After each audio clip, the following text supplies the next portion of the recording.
แต่ใครเป็นอยู่ในบ่เนาะ สบายดี เด้พ่ออ้ายเพิ่นแล้ว สบายดีสบายดี สบายดีอ้าย สบายดี ฮัลโหลสบายดีอ้ายโอ้ย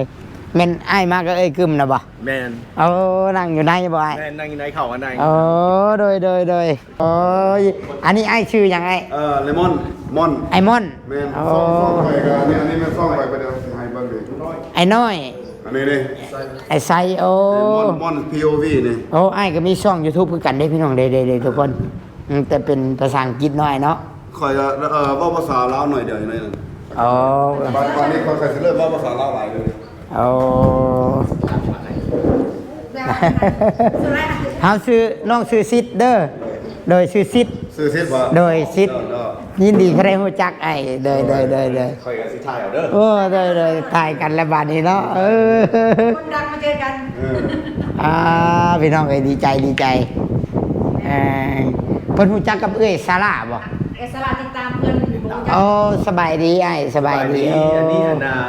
ซื้อไอ้ซิดมันบอก ชื่อช่อง YouTube นาตู้ซิดปันสุกไอ้ ตู้ซิดปันซุป โดยภาษาไทยว่าเฮาปันความสุขเฮาช่วยเหลือคนน่ะนะ แมน เลย โอ้โอเคดีไปกับมาเก็ตแบบนั้น โดยขอบใจไอ้ขอบใจ เจ้าเห็นได้กี่ปีแล้วยูทูบ 3 ปีนี่ไง3 ปีนี่โดย คนเนาะ ม่วนได้ให้คนได้เห็นความสุขแล้วก็เฮาได้ช่วยเหลือคนได้ม่วนหลายโดยดีใจ Alright, so you guys follow him, okay? I'm gonna get his YouTube channel. It's gonna be on my channel, and you can follow both of them, right? You can follow. ไอ้เราภาษาอังกฤษบ่เข้าใจ แต่ว่าม่วน แล้วบอกว่าแล้วเขาจะเอาซื้อซ่องเจ้ากับ โอ้ เขาใส่ซ่อง ใส่ช่องไอ้โอ้ขอบใจ ตามละลายเด้อคนเด้อ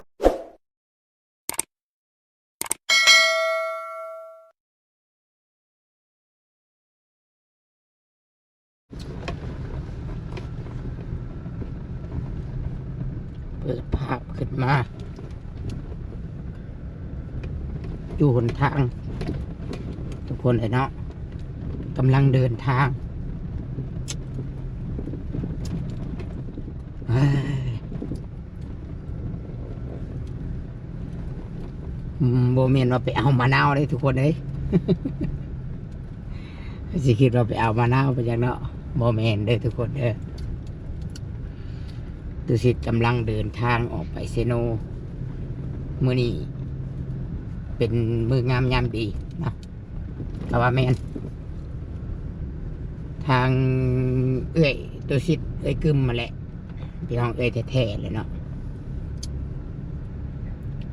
เพิ่นก็ได้บอกโทรนัดว่ามื้อนี้เนาะผู้ใหญ่ใจดีเนาะหรือว่าไอ้ฮักหรือว่าหมู่ของเอยสละเนาะแม่สละเพิ่นเดินทางมาจากอเมริกาเด้อทุกคนเพิ่นเดินทางมาจากอเมริกาเพิ่นนัดกินข้าวเพิ่นเลี้ยงข้าวกินข้าวแรงสันเนาะโอ้ถือว่าเป็นเกียรติอีกแล้วทุกคนเลยเนาะถือว่าเป็นเกียรติได้ทุกคนเลยเพิ่นมาเยี่ยมมายามเนาะเพิ่นนัดกินข้าวดีใจหลาย ก็พอดีประมาณ4:30ตอนนี้แต่ว่าเพิ่นโอ้ยมาฮอดเพิ่งเติบแล้วว่ะต้องขออภัยนำทางอ้ายเพิ่นเนาะที่ว่าตัวชิดก็ยากเวียกก็เลย ออกไปซานี่แต่ว่าให้กึมตอนหับเพิ่นถาเพราะว่าเพิ่นก็เป็นยูทูบเบอร์ได้อ้ายพวกนี้เพิ่นก็เป็นยูทูบเบอร์คือกันเพิ่นก็ถ่ายคลิปเนาะส่วนหลายเพิ่นมักรีวิวอาหารเด้อทุกคนเด้อเนาะ เดี๋ยวกลับกล่องมาก่อนโอเคทุกคนไปครับอันน่ะโมนี่แน่นะครับกับอันนั้นแน่กับโมนี่กับเมียเนาะตอนนี้โมนี่กินนมอยู่เพิ่นยังกินตุ้ยแม่เพิ่นอยู่กินนมแม่เพิ่นอยู่ก็เลยบริจาคคลิปเนาะอีก2 เดือนก็ให้ยาแล้วนี่ยานมแล้วนี่พอแห้งอยู่ดอกเจ้าคนอยากนมมันสิบุญ มันอยากหืออยากดูดนมเนาะโอ้ยเอาทักทายสบายดีเด้อพ่อแม่ลุงป้าเอาทุกคนเด้อบทสุคนพี่น้องเนาะพอกันครับตุสิทธิ์ปันสุขพี่น้องเนาะพอกันยามแรงๆมื้อนี้ก็ได้มีโอกาสเนาะพี่น้องเดินทางไปรับประทานอาหารแรงกับทางอ้ายก็ยังบ่ฮู้ชื่ออ้ายเพิ่นซ้ำเด้แหละพอดีทางปากกึมโมเน่ว่ามาว่ะเดี๋ยวเพิ่นเลี้ยงเขาว่าหัว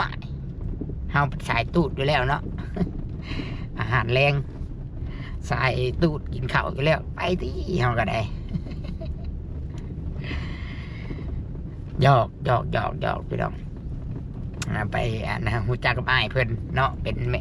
ม่สลาเนาะหรือว่าแม่สลาเพิ่นแนะนำว่าให้ฮู้จักกันไว้เนาะอ้ายผู้นี้มันคือว่าบางทีเราอาจสิมาอยู่ลาวเลยนะบางทีเราสิมาอยู่ลาวเลย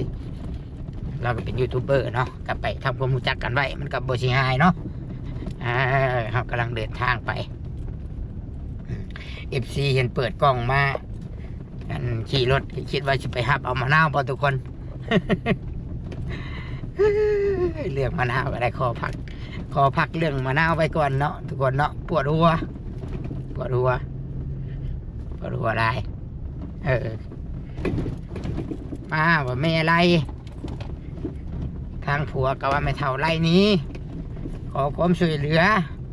ปรึกษาเหตุจะได้หาทางออกซอยเนตุสิทธิ์เอ้ยเพราะว่าห่วยคันอยู่น้ำกันให้กันพิษกันด่ากันเทียงกันอยู่บ่มีความสุขบ่ยุ่งกันเท่านั้นแล้วแยกกันคือว่าและแนะนำเนาะมันก็แบบนี้แหละพี่น้องเอ้ย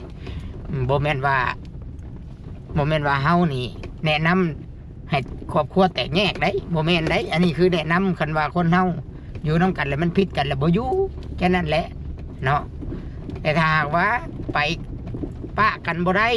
ยังบ่ขาดกันยังพิษยามพิษกันได้อันให้ด่ากันแต่ว่าสุดท้ายแล้วก็ยังบ่วิตกันแหละอย่าเนาะอย่าไปขอความช่วยเหลือน้ำไผเนาะบ่ต้องมาขอความช่วยเหลือน้ำข่อยก็บอกเพิ่นเลยเด้ข่อยบอกเพิ่นคักแล้วเพราะว่าครอบครัวพิษกันเนาะพี่น้องเฮาเข้าไปซอยบัดถึกกันมาเนี่ยเฮามาเด้เฮาเป็นมาเด้ เพราะฉะนั้นแล้วก็อันเพิ่นเมื่อพี่น้องก็มานี่ก็สิว่าจังซั่นน่ะเอาแหละว่ามาแปลกอีกแล้วมาว่า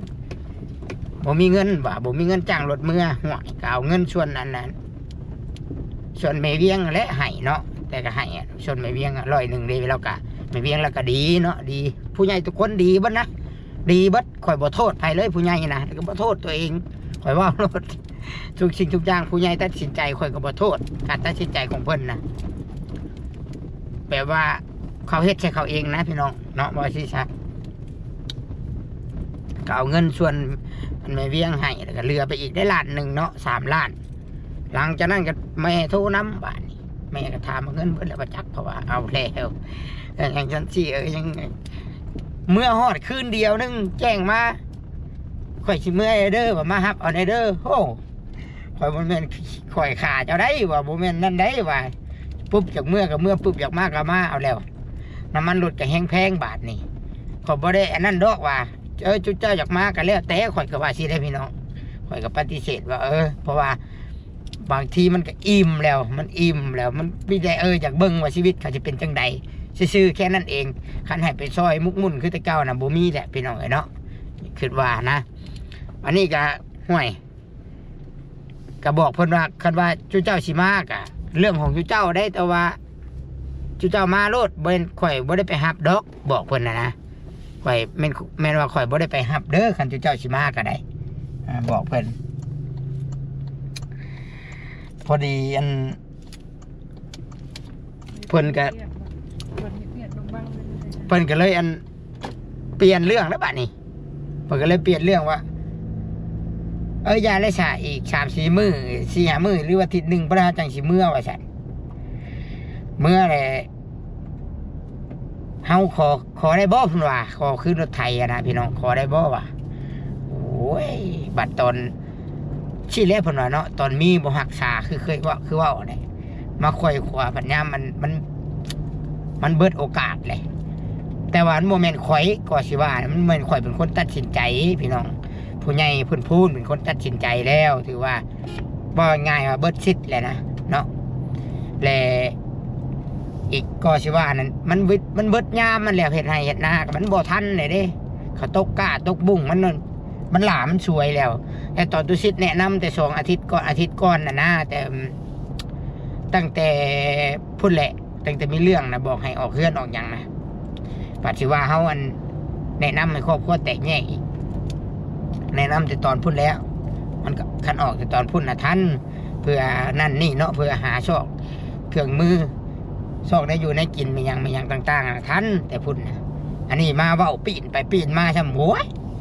ตัวชิดก็เข้าใจเนาะเข้าใจผู้รักผู้ใหญ่วันนี้เฮากับผู้รักผู้ใหญ่เชื่อมันในตัวเฮาสิมาเว้าปีนพุ่นปีนพี่ว่าไงฟังความผีบ้ากันโยเขาปลูกกับพ่อหน้านี่ได้เพิ่นว่าฟังความผีบ้าเขาปลูกกับพ่อหน้าเพิ่นว่ามันก็จำเป็นเนี่ยเฮาซอยสำเฮาซอยได้นะว่าชันๆพี่น้องเนาะซอยกับซอยมะลายเลยลายได้สำหรับมะนาวครอบครัวมะนาวเนี่ยซอยมะลายห้องน้ำนี่เนาะเฉพาะผู้รักผู้ใหญ่ซอยเด้อพี่น้องว่าคือบ่มีอย่างเลยดอกแม่มะนาวตะกี้บ่ได้มีอย่างเลยนะกับครอบครัวเพิ่นน่ะนับแต่ห้องน้ำนี่ก็ไปขี่ว่าเขาเธอพี่น้องไปเข้าห้องน้ำอยู่พิพาษาพุ่นป้าพิพาษาพุ่นแล้วว่ากลางค่ำกลางคืนกับห่วยขอยันย่องแถวแจหัวแจห้าวไปชั้นไหนเนาะห้องน้ำโทรทัศน์พัดลมนี่ถ้วยบ่วงบอนอยู่บอนนอนป้าต้องจะชื่อว่าจะไรได้ถือทุกคนเห็นในคลิปไปแหละตู้ใส่กับข้าวอีกสำหรับเอื้อยข่อยนี่ร้ายเอื้อยข่อยกะสำหรับเอื้อยสลาก็ไปกึมนี่ร้ายน้ำกับเจาะน้ำกับแม่นอีกเนาะของเอื้อยกึมกะพามะนาวอีกไปปัวอีกที่ชิบจักมื่นบ่แม่นง่ายเนาะบ่ได้แม่นง่ายได้เพราะนั้นยังว่าประมาณจัดคุณผู้รักผู้ใหญ่เพิ่นเนาะบ่พอมกบ่พอใจเพิ่นเอาไปปัวจนเท่าดีเท่าว่ามาตัดหน้าตัดตาว่าอยากให้ผู้อีกผู้หนึ่งเอาไปเพราะว่าอ้าวแต่เจ้าว่าเห็นยังในคลิปขอความช่วยเหลือไผก็ได้ตะกี้ไผก็ได้ช่วยลูกข่อยแน่ไผก็ได้เอาข่อยไปแน่บัดผู้ใหญ่ทั้งเอ้ยกึมทั้งเอ้ยสลาเอาเขามีเงินเนาะเพิ่นกับอีตนเรื่องค่อยอีตน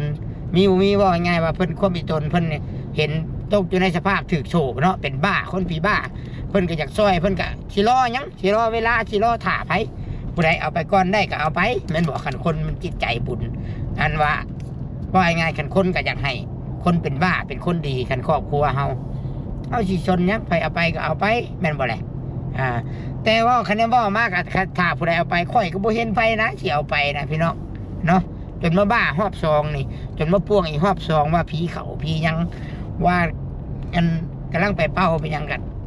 แม่ค่อยก็ขายห้ำไปซื้อให้ยาก็ได้ไหนคิดว่าจะได้ใช่เนาะหลายจนตอนนี้นะคอยบอกเลยว่าผู้ใหญ่เป็นอิ่มโตเนาะแล้วก็บ่ได้ห้ามอีกได้พี่น้องผู้ใดอยากทายผู้ใดอยากซอยเลยเนาะผู้ใดอยากซอยเลยแต่สำหรับผู้ใหญ่ตุสิทธิ์เพิ่นแบบเพิ่นขอโจ๊กก่อนเพิ่นว่าเนาะบอกสิจ้าแต่อีตนคือเก้าเพิ่นคือคำว่าโจ๊กเนี่ยเพิ่นสิเบิ่งว่าเขาสิเฮ็ดจะใดนะเขาสิมาแบบใดอีกเขาสิใช้ชีวิตจะใดคือความหมายอันมะนาวกับผัวนะเขาสิเห็นอีดงบ้างเบิ่งก่อนจริงใจมีอย่างช่ำใดเลยก็เลยว่าผู้ใหญ่เพิ่นให้โอกาสเพิ่นหาเวียกให้อันนี้เพิ่นใช้ไปเฮ็ดเวียกดูอันบ่อนเลี้ยงงัวนี่เดี๋ยวบ่อนเลี้ยงงัวไปมันกับเวียกลายแหละเลาะเบิ่งสวนเบิ่งยังชุดแล้วแต่เพิ่นให้เฮ็ดเนาะเบิ่งว่าสิเฮ็ดได้ส่ำใดคันว่าตั้งมุกตั้งใจเฮ็ดเวียกเฮ็ดงานได้ก็คันได้คันมีก็เก็บเงินเก็บคำก็ปีหน้าปีไหนก็มาเฮ็ดนาต่างคำอย่างเฮ็ดกันเนาะพี่น้องเนาะบ่ได้ว่าหยังได้แหละก็เฮ็ดเอาแต่คือมาคิดอีกเนาะคันแม่เนาะคันทั้งแม่รวมหมดทั้งครอบครัวพวกเราเนี่ยสิ่งที่เฮ็ดได้เนาะข่อยอยากฝากบอกเนาะแล้วก็เว้าสู่ FC ฟังเลยว่า สิ่งที่เฮ็ดได้ก็คือว่าฮู้อยู่แล้วว่าครอบครัวทุกข์ยากครอบครัววุ่นวายเนาะผู้เป็นแม่นี่ก็แค่ร่วมกันกับลูกปรึกษาหารือกันเว้าดีน้ำกันเนาะบ่ต้องให้บ่ต้องผิดกันผู้ใดผิดก็ว่าไปตามผิดก็บอกสอนให้เอาแล้วเฮ้ยเนาะเฮ็ดจะได้แล้วก็เป็นบอกเป็นเว้านะว่าง่ายๆแล้วก็พยายามพากันเอ็ดดีปฏิบัติความดีหากินไปบ่ผิดบ่เถียงกันและผู้ใหญ่เพิ่นซอยนะเพิ่นก็แค่ว่าเพิ่นก็ข่อยก็เว้าผ่านคำเว้าเพิ่นมาตลอดว่าเพิ่นบ่ได้ต้องการหยังขอแค่พวกเจ้าบ่สร้างความวุ่นวายให้บ้านเมืองให้สังคมแล้วก็พวกเจ้าบ่ผิดบ่เถียงกันเงินคำเพิ่นบ่ได้ต้องการเพิ่นซอยโอ้ยคันว่าเขาเฮ็ดดีนะพี่น้องเพิ่นบอกรถมีฮอดผู้ใหญ่สิจาเฮ็ดเฮือนให้ผู้แห้งได้เฮือนก็มีแล้วผู้สิเฮ็ดให้เป็นลังอีกอยู่นานะเนาะแต่มาบ่เข้าที่เข้าทางกันตั้งแต่เว้าเรื่องผิดกันเรื่องอีสังบ่ให้ดินบ่ให้หยังบ่แบ่งให้เฮ็ดเฮือนเฮ็ดชานมันหยังนะมันคลอนคอนแคนมาแต่เฮิงเลยละผู้ใหญ่ที่แรกว่าผู้ใหญ่ว่าสิเฮ็ดเฮือนให้แล้วผู้ใหญ่ก็ออกก็ย้อนแม่ว่าสิซะแล้วก็มันเว้ากันไปเว้ากันมามันหลายเทื่อเลยนะก็เลยครั้งนี้เพิ่นให้โอกาสครั้งสุดท้ายแต่ก็ยังบ่ได้เลยก็ยังอันรักษาไว้บ่ได้เรื่องรถไถก็เลยเพิ่นก็เลยว่าสละสิทธิ์แล้วเนาะนี่แหละกะภาคย้อนความเป็นห่วงนั่นแหละภาคไว้คันเพิ่นเบิ่งคลิปข่อยนะครอบครัวเพิ่นก็คิดว่ามีแต่พักกันหักแพงถูกต้องกันซะเนาะมันบ่วิดกันอยู่แล้วแหละแม่ลูกแล้วก็หักแพงถูกต้องกันตัวใดคิดว่าตัวเองผิดคักบ่แน่ก็ปรับเปลี่ยนเอาซะเนาะพยายามดุมันกันเอาบางทีคันว่าข่อยบ่ทายเนาะข่อยบ่ได้ช่วยเหลือต่อกับยูทูบเบอร์หลายคนอยู่เนาะยูทูบเบอร์หลายคนอยู่ไม่แต่บางทีผู้อื่นไปช่วยเขาก็ช่วยเหลืออาจสิได้กว่าข่อยก็มีเขาอาจสิซื้อรถไถให้ก็มีเนาะพี่น้องผากไว้สิซะผากย้อนความเป็นห่วงบ่ได้คิดเครียดขึ้นให้ดอกพี่น้องเอ้ยมีแต่พากันเฮ็ดเวียกเฮ็ดงานทั้งมกตั้งใจดุมันนั่นแหละเนาะบ่แม่นสิดุแต่เวลาอยากได้เวลาอยากไปถ่ายแต่ดุมันกับบ่ว่าเนี่ยมันบ่ได้แสดงออกจากจิตใจของแท้ดิก็โอ้ยลายได้มะนาวนะเขาเฮ็ดน้ำนะพี่น้องอยากปลูกพักบ่มีพักเนาะเอาว่าชำพักกินซื้ออย่างนั้นคือบ่ปลูกเอาอยากปลูกอยู่บ่มีต้นทุนปลูกบ่ได้ไก่มันกินหรอเปล่ากระซื้ออ้อมไก่ให้ว่าแล้วก็ว่าอีกเนาะถือว่าบัดน้ำฮ้อนแดดนี่เราว่าพักตายแล้วว่ามันแดดอันนี้ได้ไหมน้องพักตายมันแดดโอเคถ้าสิปลูกย้ำได้ปลูกย้ำผลมันจังถ้าปลูกแล้วมันก็ติดก็ได้กินเลยบาดปลูกย้ำผลบาดนี่พี่น้องมันตาย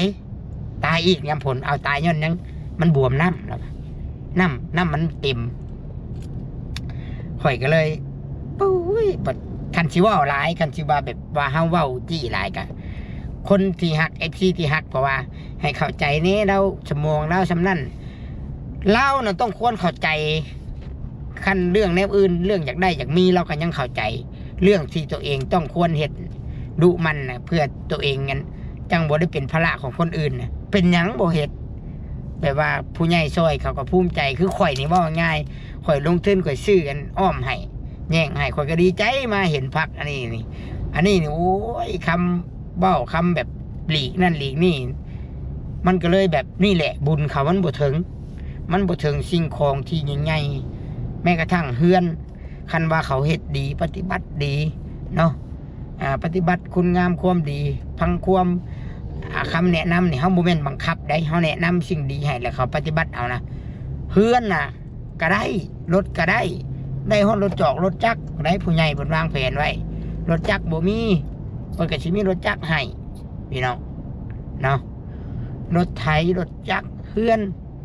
แต่ว่ามันเพเลยได้บัดนี้มันเพแล้วบ่จักความสิว่าเอาไทยข่อยกะดูตนอยู่เรื่องดูตนก็ยังดูตนแต่ก็บ่ได้เครียดได้ให้อหย่างใดแต่ว่ามาคิดว่าว่า จำพ่อเขากับจังโบมีเขามันเป็นอะไรเนาะมันเป็นอะไรมันเรื่องง่ายคือมาเฮ็ดให้มันเป็นเรื่องยากอย่างนะทั้งที่คันเฮานี่โว้ยข่อยเป็นข่อยนี่นะคันข่อยมีโอกาสเห็นบ่อ้ายฮักพ่อฮักข่อยแต่ละคนคืออ้ายฮักยอดข่อยเพิ่นมานี่ข่อยผูกแขนข่อยนบเอาอยากกราบเฮาตีนเพิ่นบ่กราบได้ข่อยกราบได้แต่บ่ได้ถ่ายคลิปข่อยสิบอกซะเนาะแต่ว่าข่อยบ่ได้ถ่ายคลิปมีรูปอยู่ข่อยกราบเพิ่นเอาคอมพิวเตอร์ให้ข่อยเพิ่นเอานั่นเอานี่ให้ข่อยกราบเฮาตีนเพิ่นกราบได้บ่แม่นว่ากราบละล่าได้บ่แม่นว่ากราบเพื่อแสดงได้กราบแล้วก็ฮู้บุญคุณกราบแล้วก็เฮาสำนึกคิดเฮาก็นับถือเพิ่นอยู่ในใจตลอดเนาะฮักแพงเพิ่นตลอดบ่แม่นว่ายามบ่ได้แล้วก็สิสั่งเพิ่นยามได้บ่ได้ก็ฮักแพงเพิ่นตลอดเนาะอันนี้ก็บ่ได้เว้าใส่อีหยังดอกพี่น้องหมายแบบว่างึดว่าเรื่องง่ายแหละคือให้มันเป็นเรื่องยากนะพี่น้องอ่ะพี่น้องโอเคเนาะ เดี๋ยวพักไว้ก่อนเรื่องมะนาวเนาะตอนนี้ตัวชิดมาฮอดแล้วพี่น้องตัดปึ๊บซะมาฮอดห้านอาหารเลยเด้มาฮอดห้านอาหารเลยห้านอาหารจะว่ามาแล้วไปจากอันนะนี่มาฮอดห้านอาหารนะเบิ้งเดี๋ยวฉันลงไปก่อนเนาะเอารถงูรถมาจอดพี่เนาะเดี๋ยวกลับรถก่อนนี่มาฮอดโรงแรมมันเนี่ยปิ้งไก่เซโนนี่มึงเด้อหอยงูรถก่อนเด้อทุกคนเด้อตัวชิดงูรถก่อนจังหวะเห็นนมโมนี่ไปจะกินทุกคนได้ยินเสียงยังวะทุกคนได้ยินเสียงยังวะนั่นก็คือเสียงดูดนมเลยทุกคนโมนี่กินนมพอเอาห่านเขาเฮ็ดใหม่อีกเนาะปิ้งไก่เซโนเห็นปะปิ้งไก่เซโนโอเคทุกคนเดี๋ยวเฮาสิเข้าไปหาทางอ้ายเพิ่นอยู่ในห้างเนาะกับไอ้กึมโอ้ยตื่นเต้นจะไหนเด้บ้านนี้เนาะฮะเอาโมนี่กับโน่นกับสิต้องได้ตื่นแล้วโมนี่เนาะเดี๋ยวทุกคนเดี๋ยวเตรียมตัวกันเด้อเดี๋ยวปิดกล้องก่อนหน่อยหนึ่งเตรียมตัวกันอ้าวทายสบายดีทุกคนเนาะหลังจากลงมาจากรถแล้วปิ้งไก่ซีโนแต่ว่าห้านนี่ก็เป็นห้านประจำเลยเนาะมาเลยดอกเนาะตัวซิดจะมากินเลยเนาะมาตลอดห้านนี่โมนี่นอนอยู่ตอนนี้เดี๋ยวเพิ่นลงมาหลังกับแม่เพิ่นเนาะโมนี่กับแม่เพิ่นผู้ใดอยู่ทางหลังเนาะเห็นอ้ายเพิ่นย่างออกไปนอกได้กินแป๊บไปทางนอกแต่คอยเพิ่นอยู่ในบ่เนาะเด้พ่ออ้ายเพิ่นแล้วสบายดีอ้ายฮัลโหลสบายดีอ้ายโอ้ยแม่นอ้ายมากก็เอ้ยกึมนะบ่แม่นนั่งอยู่ในบ่อ้ายแม่นนั่งอยู่ในเขาอันไหนโดยน้องซื้อซิดได้เด้อโดยอ้ายซื้อจังได๋อ้ายซื้อมาร์คฮะมอดแบบมาร์คกินแซ่บมากกินซื้อลาวซื้อพุทธไอ้พุทธโดยพากันกินแล้วบ่ไอ้อันนั้นก็กินหน่อยนึงมียังกินบักหลายโทษหลายๆเฮายากเวียกเฮาเลยมาซ่าไอ้พุทธน้องพี่น้องเนาะอันนั้นก็มาอ้ายออกมาโดยขออนุญาตถ่ายคลิปได้มาโลดถ่ายโลดสบายดีเด้อไอ้สบายดีเด้อโอ้อยู่ดีๆโอ้เป็นหิวข้าวอันนี้ไอ้เฮ็ดเองกินให้เพิ่นโอ้เฮ็ดเอาเองให้น้องกินสบายดีเด้อไอ้กึมเด้อเด้อสาวกึมสบายดีไอ้สบายดีแล้วมีจักแต่บ่แซนบ่ต้าเราอ่ะบ่แซนบ่ต้าโอ้บ่คำทีมงานบ่แซนเนาะจะประเด็นกันอยู่บางเดือนครับมันบางใดนี่บ่ไปกับอ้ายบ่ได้ก็มีอ้ายอันนึงเนาะที่เพิ่นเมื่อแล้วบ่อ้ายน่ะนั่นบ่าวค่อยบ่าวเป็น FC แล้วแหละพาไปเที่ยวเพิ่นมาว่าสิพังอยู่ที่ว่ารับพาไปเที่ยวอ่ะเนาะ แม่นแม่นแม่น อ๋ออันนี้ไอ้ชื่อยังไง เลมอนมอน ไอมอน แม่น อ๋อ ซ่องไปกันอันนี้มันซ่องไปเดี๋ยวให้เบิ่งดิ ไอ้น้อย อันนี้นี่ ไอ้ไซโอ มอน POV นี่ โอ้ไอ้ก็มีช่อง YouTube คือกันได้พี่น้องเด้ๆทุกคนแต่เป็นภาษาอังกฤษหน่อยเนาะ คอยเว้าภาษาลาวหน่อยเดียวอย่างนั้น อ๋อ ตอนนี้เขาสิเริ่มเว้าภาษาลาวหลายเลย อ๋อ สุดท้ายคือ เฮาชื่อน้องชื่อซิดเด้อโดยชื่อซิด ซื้อซิดบ่ โดยซิดยินดีที่ได้รู้จักไอ้เด้อ คอยกันสิทายเอาเด้อ โอ้เด้อตายกันแล้วบาดนี้เนาะคนดังมาเจอกัน พี่น้องเอ้ยดีใจเพิ่นรู้จักกับเอ้ยซาร่าบ่ เอสลาติดตามเพื่อนอยู่บนจั โอ้สบายดีไอ้สบายดี อันนี้นาซื้อไอ้ซิดมันบอก ชื่อช่อง YouTube นาตู้ซิดปันสุกไอ้ ดูซิดปันซุป โดยภาษาไทยว่าเฮาปันความสุขเฮาช่วยเหลือคนน่ะนะ แมน เลย โอ้โอเคดีคอยกับมาเก็ตแบบนั้น โดยขอบใจไอ้ขอบใจ เจ้าเห็นได้กี่ปีแล้วยูทูบ 3 ปีนี่ไง3 ปีนี่โดย คนเนาะ ม่วนได้ให้คนได้เห็นความสุขแล้วก็เฮาได้ช่วยเหลือคนนะม่วนหลายโดยดีใจ Alright, so you guys follow me, okay? I'm gonna get his YouTube channel. It's gonna be on my channel. And you can follow both of them, right? You can follow. ไอ้เราภาษาอังกฤษบ่เข้าใจ แต่ว่าม่วน แล้วบอกว่าแล้วเขาจะเอาซื้อซ่องเจ้าครับ โอ้ ใส่ซ่อง ใส่ช่องไอ้โอ้ขอบใจ ตามละลายเด้อคนเด้อ เลยขอบใจไอ้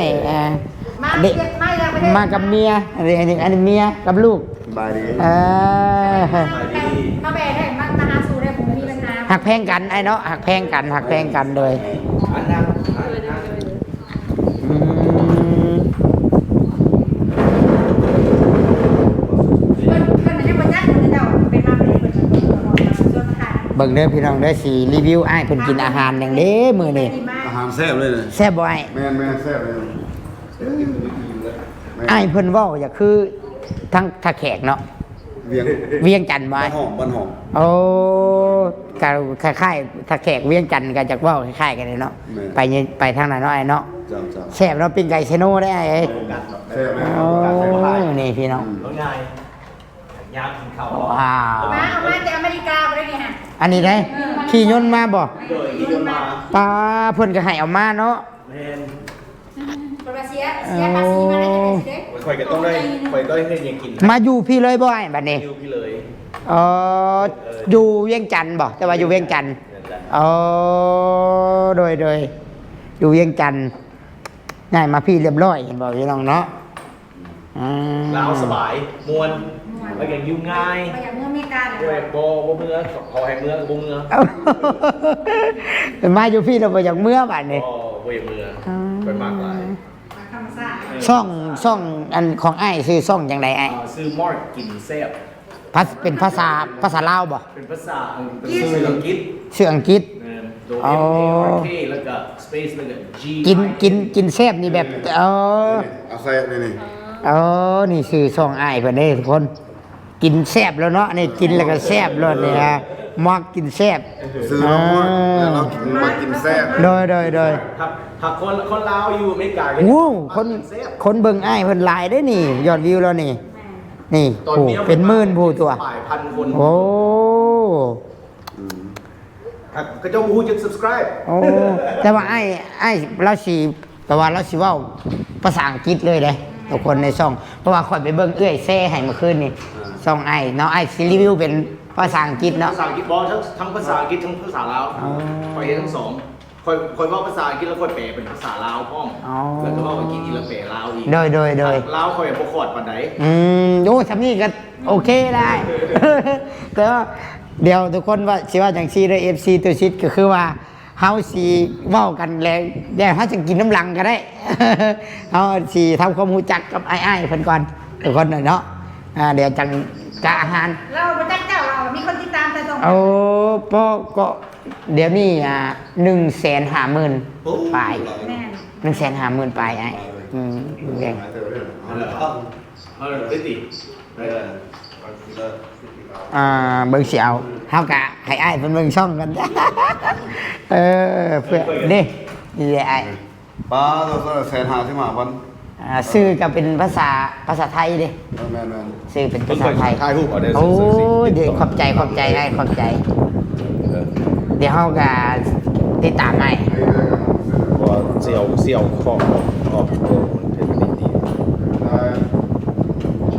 โอเค อันนี้เอาตัวนี้ก็ได้ไอ้นี่เบิ่งเด้อนี่อันตัวนี้มันสิดีกว่าอันตัวนี้ไอ้ ลง นี่ตัวนี้ เราขี่รถดี โอเคนี่ มีเส้นกันบอก บอกที่เราจักเมา โอ้ดีใจทุกคนเออ ขอล่างมือเดียว โดยไอ้โดย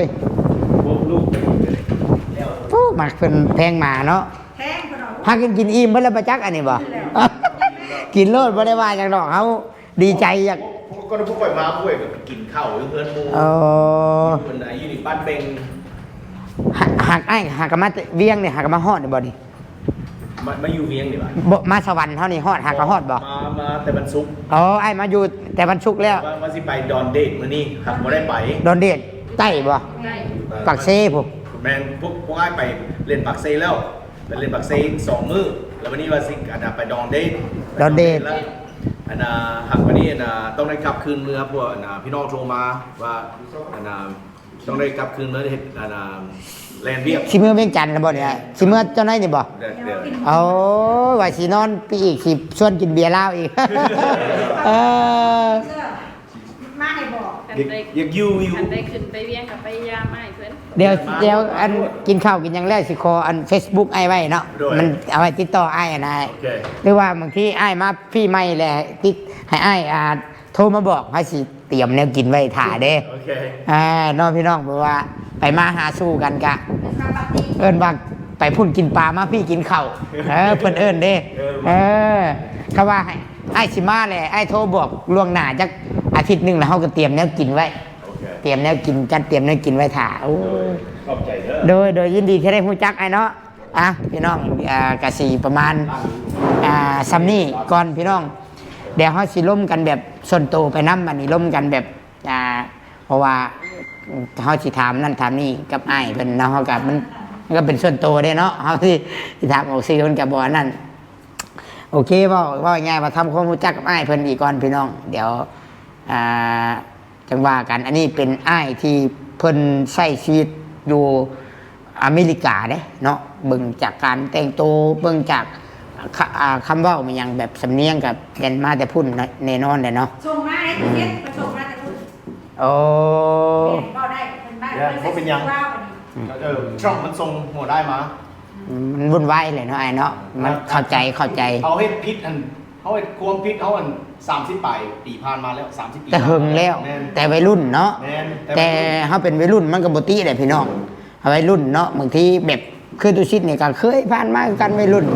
แนวที่ว่าเขาเห็นผิดพลาดเนาะแต่ก็บ่เป็นหยังดอกปัจจุบันนี่ดีกับพ่อแหละพี่น้องเอ้ยเนาะโอเคสำหรับคลิปนี้ก็สิได้ขอตัวจบคลิปเด้อพี่น้องเด้อเนาะ จบอยู่นี่เลยพี่น้องสิได้ขอตัวจบคลิปเนาะขอบใจ FC ที่ติดตามแล้วก็สบายดีไปทั้งFC ทั้งอเมริกาเด้อคลิปนี้เด้อเนาะถือว่าดีใจที่ได้ต้อนรับหรือว่าได้เจอกันกับผู้ใหญ่ที่เพิ่นมาจากอเมริกาอีกนะพี่น้องเนาะก็มีพ่อฮักมีเอื้อยฮักมีอ้ายฮักเนาะบางทีเพิ่นก็มาเนาะอย่างคือพี่ออดนี่ก็มาแล้วก็มีพ่อฮักกับวาชิมาอีกอยู่ได้เดือน12นี่เนาะอันนี้ก็ได้มาเจอกับเพิ่นอีกเนาะก็สิได้ผังเนี่ยผังโตเฮ็ดทำความรู้จักกัน